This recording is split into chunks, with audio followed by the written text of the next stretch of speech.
This is WT for TST, and this evening I'm honoured to be joined by Tom Little. How are you doing, mate? I'm good, thank you, sir. How are you? Very well. You're looking good. I say that to everybody, but it's true. You're looking well, mate. You're only saying that because I look kind of like you. Do you know what? I'm only saying that because you've got a better beard game at the moment. I need to grow mine back. Do you know what? That's 6 weeks growth. What's saying? If only the hair growth on my head was as positive as around my face, I'd be all right. Mate, I share your pain. I share your pain. Right. First time on TST, what we like to do is go through, this is dangerous for you, I think, but go through everything from childhood, upbringing, stuff like that, and then into your boxing, just so we get to know you first. Let me go closer to the router downstairs. Yeah, mate. Right. I know what this Wi-Fi in this gaff is like. Yep. Go on. I'm all ears. Let's go. No, we're all ears. Let's go, mate. So, childhood, Hatfield, growing up there, yeah? Yeah, born and raised in Hatfield, Hertfordshire. Yeah, listen, my childhood was pretty much like I was brought up. Like I didn't finish school or anything like that. I was always a small child. Like to the point where my parents had me tested for a dysfunctional thyroid because I was really small but with really big hands and feet and head. You know what? I never know whether you're taking the mick or not. No, that's actually a true story. They went and got blood tested and everything. They thought I might have a dysfunctional thyroid. But all that come back clear. I was a very late developer as a child, which answered a lot of questions with my early amateur career. I just went to work. I only went to school as in primary school. Went to a little school called Green Lanes, and that. When did you leave school then? You said you didn't finish. I left school at 11. Right. So what happened? I left at 11. Went to work. My dad sent me out the gate with a wheelbarrow and some garden shears, a lawnmower, and told me not to come home unless I come home with money. What, 11? 11 years old. Like it was go out, earn your money. It was one of them. Yeah, no, like that was it. Just went to work from there. Got right into me boxing. Like me, like always been close and that with my mum and dad and everything. Like I knew that my dad knew growing up life's gonna be hard, and obviously coming from the background that I come from, people don't always shine brightly on first impression at my kind of people. So I was brought up with tough skin, thick skin, and everything. So yeah, it was very.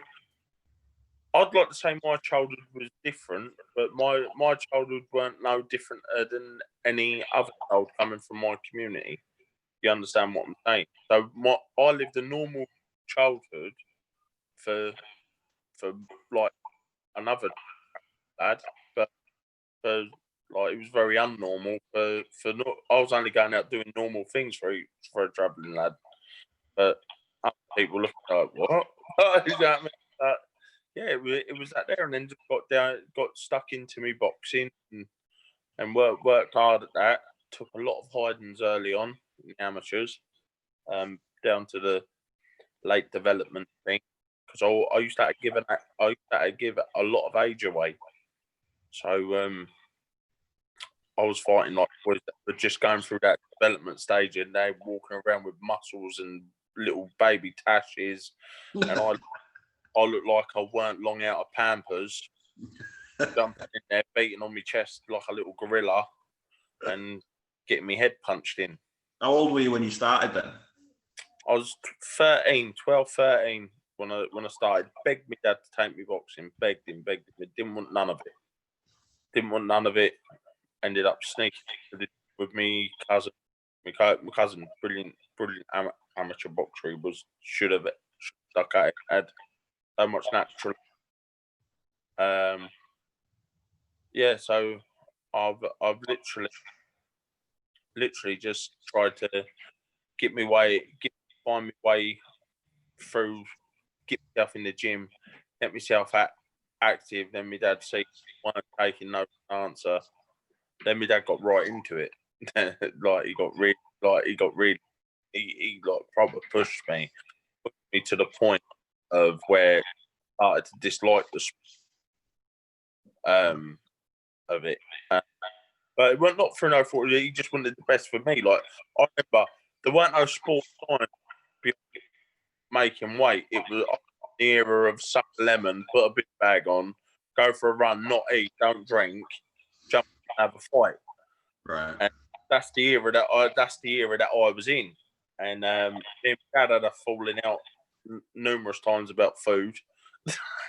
As you can tell, I struggle with it.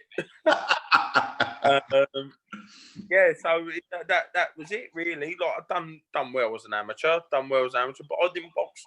I didn't box for a long time amateur. But like my last amateur fight was at 75 kilos. Finals of the ABAs. Right. Okay. So that's how far back it was going. A bit of a tearaway lad, and I never had no aspirations of turning professional. All the boys that I remember sitting there in dressing rooms, and they're all talking about what they're gonna do when they turn pro, who they're gonna sign with, or so. And I never think, shut your greasy mouth. Like, I'm going out tree cutting. I'm gonna go out knocking on doors and go tree cutting and whatever not. And out of all of them, I'm the only one that ever done anything. You know what I mean? And I never had no aspirations at all. I just looked at it like, listen, I'm gonna be outside for anybody who wants to mess about. Do you know what I mean? So, and then one day I was getting ready for a fight outside. I was meant to be having a fight. I got into a bit of a altercation after a wedding. And I was getting ready. This is actually how I got into professional boxing. Just getting ready for a fight outside, getting fit, and Graham L got hold of me in the gym, see the bag and whatever not, and got hold of me and said, "Listen, what are you doing?" And I told him what I'm getting ready for, how long I've got. He said, "No. What are you doing? Why ain't you boxing professionally?" I said, "Well, them guys are quite good. Them guys are quite good." Now I thought, hold up.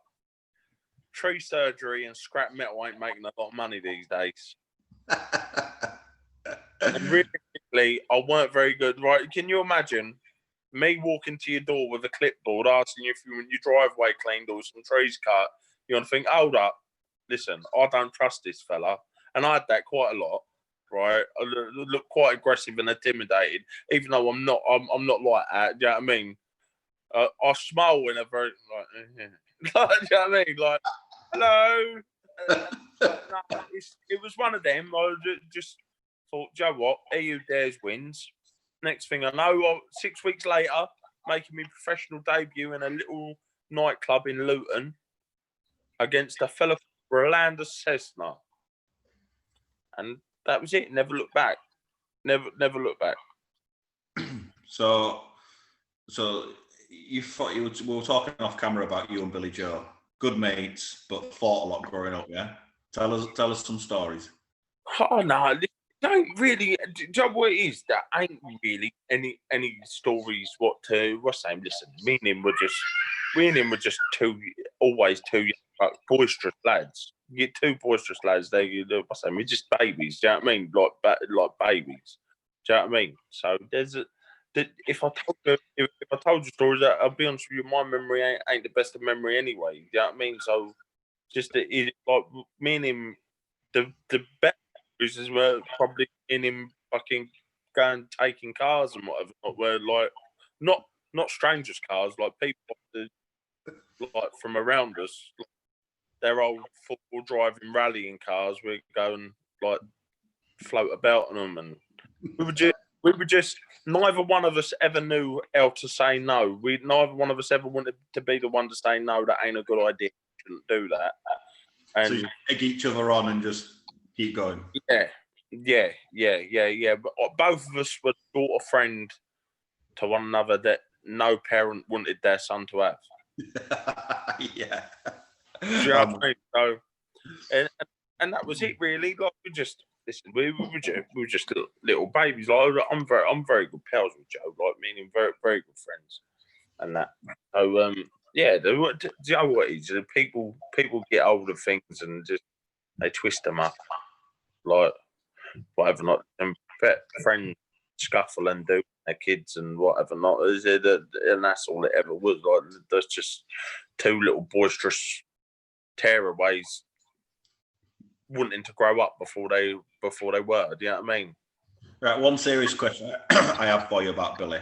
Does anyone beat Billy Joe in your opinion? No.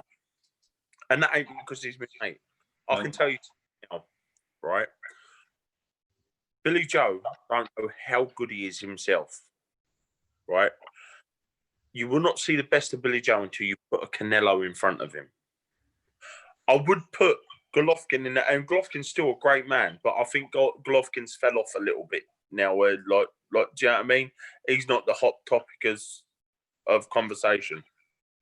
I think he beats Canelo. Oh well, this is what I think. I think if there's a middleweight, super middleweight to beat Canelo, right, it's him. Right, he's a very on his day. I think he's a bit, and I think now is the time to cement his legacy. All being well, but it's not through the fault of him not wanting to fight. It's just we're in horrible circumstances, not just for him, for everybody. So I ain't there, and he's away now training and just like working hard, waiting on that concrete date that he's got and everything. So yeah, I'm looking forward to it. Hopefully, a big 2021 for him. Move on to you, mate. You've been in with some beasts, haven't you? Well, last four fights. Dinosaurs, mate. Do you know what? My second fight, I fought someone that fought David A for a Commonwealth title in my second fight. So I've never had an easy run. I never knew. Always knew I was never going to be looked after. Always knew I was never going to have a clean record. Right? What do you mean you never looked after him and you're just going to put you in with whoever? Yeah, I was one of them who was chucked in. Do you know what I mean? I was chucked in. I never had the backing. I weren't brought on. I weren't nurtured. Do you know what I mean? And that's fine by me. That's fine by me. I could have picked my way through. I could have picked my way through and had a lot easier time. Maybe had a Russell, but I wouldn't have earned any money. Do you know what I mean? And listen, that's what this is. It's a business. But I thought, listen, I think there's two versions of world champions minimum in the last four people that I've fought. And I think the other two will definitely fight for world titles. Do you know what I'm saying? Like, very, very good. Like, listen, Filip Hrgović will be the next rule for a long time, many years. Is he the best you've been in? The best I've fought. He's the best I've fought. And I'll tell you for why. He fought the best version of me out of all them guys. The bar done everything right on that night. That with me done everything right, but not to make excuses. The result probably would have been the same. But I went 4.5 rounds with 4 metacarpals broken in my hand. Do you know what I mean? In my left hand. Now, that's just a fact. I lasted 4.5 rounds. I couldn't have seen myself lasting that long. I'd hard enough keeping it away from me with 2 good hands and smacking the shit back. Do you know what I mean? Yeah. So it's a hard one when you've hit, and I know even though I'm a very self-confident person and always put in my head, well, it's got to the point I don't even look at people. I just tell Josh, and I say, Josh, you tell me, are we fighting or not? Because I will convince myself. I will convince myself that you'll beat him. I'll beat him and I can beat him. And on my day, I know I'm capable of being with anybody. I know I am. But it's not about being good enough to being in with them. It's about being good enough to beat them and match them in certain areas. And there's a reason why all them guys went to the Olympics and achieved what they achieved, and the reason why I didn't. You need to go to for 1 second. Quick, go on. I'm ready to go. Picking this back up with Tom Little. He was talking about Hergovic and how good he was, really. Yeah, and there's a reason why they've achieved what they've done and done what they've done. Why I didn't go to the Olympics. That's because of their ability and their skill set wise. And listen, I believe people in the top 50, people in the top 50, like your Molinas and people like that, I believe I beat them. I know I beat them. I know around European level, around British title level, like genuine British title level, not your Dubois and Joyce's. I'm talking genuine domestic level, which is still a very good level to operate at. I know that I bested them. I know I beat you, Dave Allens. I know. And yeah, I was waiting until you mentioned him. One of the things in a minute is you've never done an interview without mentioning Dave Allen. No, I know. Not because people think that I've got this deep-seated hate for that, Dave. I don't hate not one human being, right? I don't hate not one person. Life's too short to hold hate for people, right? I wish Dave nothing but joy, love, and success, right? But I'm talking on a business mind, on a boxing view. I want to fight Dave Allen for the same reason Dave Allen don't want to fight me. Dave Allen ain't an idiot. He knows boxing. Styles make fights, and I'm cardboard cutout, all wrong for whatever he wants to do. Do you know what I mean? So that's all that is. Like, but even other domestic fighters, they're there. Like, I know that I know that. Do you know what I mean? There's like, listen, there's people that avoid bogeymen like your Josh Sandlands and your Camille Stelelskis and whatever not at that sort of level. You know what I mean? I'm not talking about at higher level. Like, they're the sort of men that they put in with people and people either go on from it or they flutter around that sort of level. Listen, I made comfortable work of Camille. I stopped Josh. The stoppage was early. The stoppage was early. I felt his pain for that, but I was like, it was only going to end one way, in my opinion. Do you know what I mean? Because I started catching cleaner, and I looked at Ben Davison at the time in the corner. I said, "I'll stop him this round, so I'm going to put it on him and stop him." And like, so I knew that it was coming. Do you know what I mean? Yeah. I knew that it was coming. Yeah, like that sort of level. I want to get. That's where I'm at. I want to get out of this sport with some silverware that, when it's all done and said and done with, I can look at me old man, I can look at my little boy and my little girls and that, and say, they can say, my dad won that. My dad won that when he was a young man. You know what I mean? And that's all I want. That's all I want now. So I'm working hard, putting graft in. This fight that's hopefully going to be made going to be announced soon. Hopefully very soon. The Babbage. The Alan Babbage. That's going to put. He's a top 50 fighter. I don't see nothing there I can't beat. Without any disrespect, he's a brilliant guy.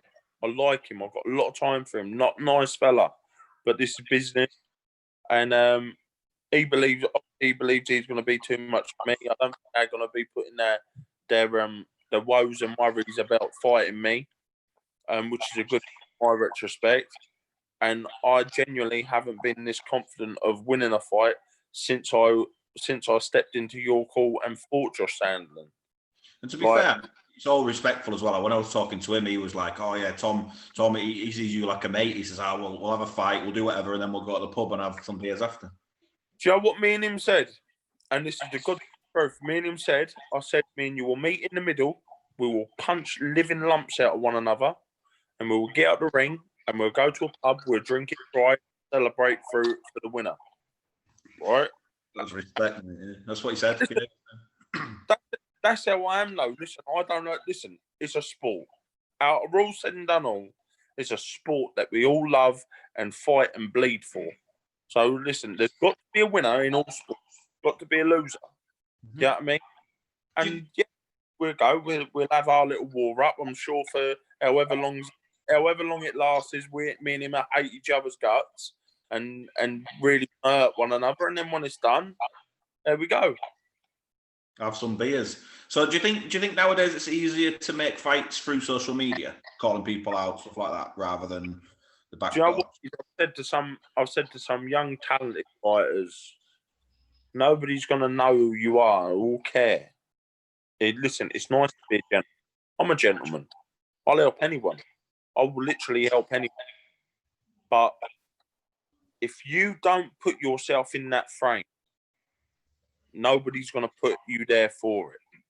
It's all very like, listen, when you get on interviews, if you're 9, 10 and 0 and you ain't opening your mouth, forget about the job. Take your undefeated record and forget about it. Because if you ain't got a big promoter backing you and you've got yourself to 10 and 0 and you think you're not ready at 10 and 0 to take that plunge, forget about the job, bro. Leave it. Do you know what I mean? You've got to put yourself in there. I was talking to Graham Everett about it today. Me and Graham were like, I get on well with Graham, and like I was talking, I said, look, these boys, they don't understand. They think that you're digging them out. I said, but like you've got to put your name in the hat. Nobody else is going to pick it up and drop it in there. Do you know what I mean? And we're lucky that we're in the era. We're in the era of social media where you can voice your opinion to thousands of people. Do you know what I mean? You can voice your opinion. Say, listen, no, it's not the case. Nobody will fight him. I'll fight him now. Let's get it on. Let's get it done. Do you know what I mean? So they can't. There's no excuse for these kids not being heard. Like, listen, there's good people like yourself, like what's saying that do these interviews and that, and they can voice their opinion on it. But a lot of people, they're too scared of being hated. Do you know what I mean? They're too scared of, I don't want to come across like a bit of a dick. Let me tell you something. The people that's calling you a dick, do they put food on your table? Do they buy your child one Christmas present? No, they don't. So listen, you make your friends before boxing. Whatever extra ones come in boxing are a bonus. But the people just want to be arseholes about the matter. Let them go and live their best life. Do you know what I mean? But look after yourself. You've got to look after yourself. If you don't, nobody else is going to look after you. Mate, I don't know what to say after that, really, because it's a fair point. You're putting food on your kids' tables and all that kind of stuff. You talked a lot about your kids and what the boxing will bring for your kids in terms of money, etc. Christmas you've talked about before. Just going back a little bit to probably where you said you wanted to make your kids proud. I think that was probably quite a pertinent bit about the English title or British title. Is that going to be at cruiserweight? Because eventually you want to go down to cruiserweight, don't you? Yeah, but I want to go down to cruiserweight. Eddie said to me the other day, he said, there's nothing down there for you. I thought, yeah, but there's only monsters up here. I said, ain't like you're doing me any favours, mate. Do you know what I mean? But do you know what? I've got myself the cruiserweight limit as a goal, so I won't stray away from it. I know once I'm focused on something, I won't stray away. Whether I make cruiserweight or not, that's another thing. Do you know what I mean? I know my body. I'm 33 years old. I'm not going to push my body to breaking point where it's unfixable. If I get down to 16, I will be a career lightest for this fight. I will be a career lightest for this fight. But I'll still be a lot bigger than it. So, listen. It's a big man versus a little man. At the end of the day, we're gonna see whose game plan comes to fruition. But I'd like to go at cruiserweight, but whether I stay at heavy or cruiser, I know I can win domestic titles. I know me 100%. focused, 100% on the job, and with that bit between me teeth. Right now, it ain't about me; it's about them. Let's go and get it. Let's go and get them something. Listen, there won't be no man. Never mind in Britain, there won't be no man on God's green earth that'll take it away from me. When I get that fair 50-50 chance where they say, right, Tom, you got 10 weeks, go get ready, you're fighting for a British title, you're fighting for an English title, you've got to say, listen, they ain't bred in England at this moment that will beat me. And that's it. Like, all friends aside, everything aside, do you know what I mean? That now's I'm looking at the twilight of my career. Do you know what I mean? I wanna have a good push, a good push, and I feel like I owe it to myself to do this. So yeah, I'm not gonna settle for nothing else, nothing less than what I get out, unless Eddie comes up with one massive payday. And then you're in. You'll fight another monster. Then you know what? I'll buy a replica belt out of the purse. A green one. Yeah. But son, it got took off the archives, but yeah, I did win the WBC. Yeah, knocked Tyson out. Yeah. Right, that's great, mate. Just, how I like to finish these up, mate, is just a couple of questions from the followers and the viewers. So I've got three. Sometimes the weird, yours aren't bad. Right. So Danny wants to know. You mention father a lot in a lot of your interviews. What's your relationship really like with your dad? Very close. Very close. My dad's me right. My dad's the only man I truly honestly trust. Like, I mean, like, if I get a name put forward for a fight, my dad will have a look at him. My dad will say, my dad ain't a boxer. My dad will say, but my dad, I know I'll get an honest opinion. Or like, if I'm arguing with someone, i.e. Eddie, without money, he'd say, "No, you're worth more, son. You're worth more." But I know he's always going to say I'm worth more. But it puts things into perspective, and that. Do you know what I mean? Yeah, like this. Me and dad close. Me and dad are close. Like, my dad's one of them cruel to be kind men. Do you know what I mean? Sometimes he tell you what you don't want to hear, but it's what you need. You need to hear it. Yeah. So that's the way. Yeah, like I'm like I say, I'm very close. I'm very lucky and fortunate. I've got a very good family unit around me. To be fair, like we're all very close. Like everyone's close with me partner. Like everything, always like. And when I'm in training, everything's always made so I can go and get done. Especially this camp here. This camp, everyone's absolute amazing. Like making sure that I be where I need to be when I need to be there. No questions asked. It's done. Yeah, I mean, so yeah, I'm very blessed in that retrospect. Good stuff, mate. Right, next one. It's probably an obvious question, but Ted wants to know: Pete Savage. What next? Beat Savage. I'd like a Dave Allen fight. Obvious answer. I'd like a Dave Allen fight. I'm not gonna. I can't even pretend that was. I would not hold my breath on it. So what it is, I will go hunt for a British title or English title or maybe pick another win up somewhere against a tidy domestic name. You know what I mean? But listen, you know what it is? I'll see. It's funny times, isn't it? It's when I can get out, who I can get out against. So we'll have a look, see, and go from there. Good stuff. And last one, mate. Hansa wants to know, if you could be Eddie Hearn for one day, which heavyweight fight would you make? Me and Dave Allen. Right, I'm taking it off the table, not including you. Which heavyweight fight, right? Joshua Fury. And who wins? You know them both. You sparred with both. I know them both. I like them both, and I feel privileged to even have this conversation with anyone. Two Brits, but the heavyweight to beat Tyson Fury has not been born yet. That's what his dad said. There's not a man on this planet today to beat him. And that's listen, Anthony Joshua will beat pretty much everyone apart from him. What about Ergovic and Joshua? Do you know what it is? I did say pretty much everyone. I did say pretty much everyone.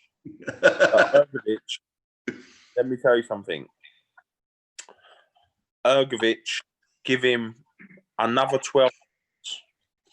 I wouldn't rush him. Another 12 months. Give him 12 months, and he won't be stoppable. I believe he's capable of beating Josh now, but Josh is too weathered, a bit too shrewd at boxing at high elite world level. But if they pick the time right and everything, trust me, that man is another level, another level. I remember thinking he was hitting my arms and I was feeling sick. I was actually getting vomit in my throat. Like, literally, I was taking the shots on my arms, and Don Charles, bless him, was saying jab, jab, jab. And I remember looking out the ring at Tonga, Don, thinking that we're leaving for a minute, mate. You know what I mean? Let's let a bit of sting go out of him. But to be fair, I did catch him. I caught him coming, and he wobbled a little bit, and I runned out of him, and that was the worst thing. I felt like I runned into a train. Like, literally, one right hand opened my up for, I think it was 48 stitches they put in my left eye. Do you know what I mean? So, yeah, like, he's clever. The things that he does, the little traps that he sets, that Eastern European style that he got, like touch, touch, touch, move your hand, bang, got you. Do you know what I mean? Like, very, very intelligent along with strong. And them two together, that's disaster for whoever stands in front of him. Tom Little, thank you very much. That's me, unless you've got anything to say to the viewers or your sponsors. Listen, I'd like to say to everybody, thank you for everybody that supports me, and I do try to get back to everybody that gets on there. But like, there is quite like, as this year's gone on, like, my support's gone through the roof, to be fair, and I appreciate it with all the bottom heart. And anybody who's ever sponsored me, I ain't got no sponsors on board at the minute. Hint, hint. I'll tag a few in for you. Yeah. I ain't got no sponsors in it, but listen, anybody that has followed me and helped me and whatever not, you never be forgot about, and thank you very much. But I want that big boy money. Tom, we'll speak soon, mate. Thank you very much. Take care. Mate, thank you very much. Take care, mate.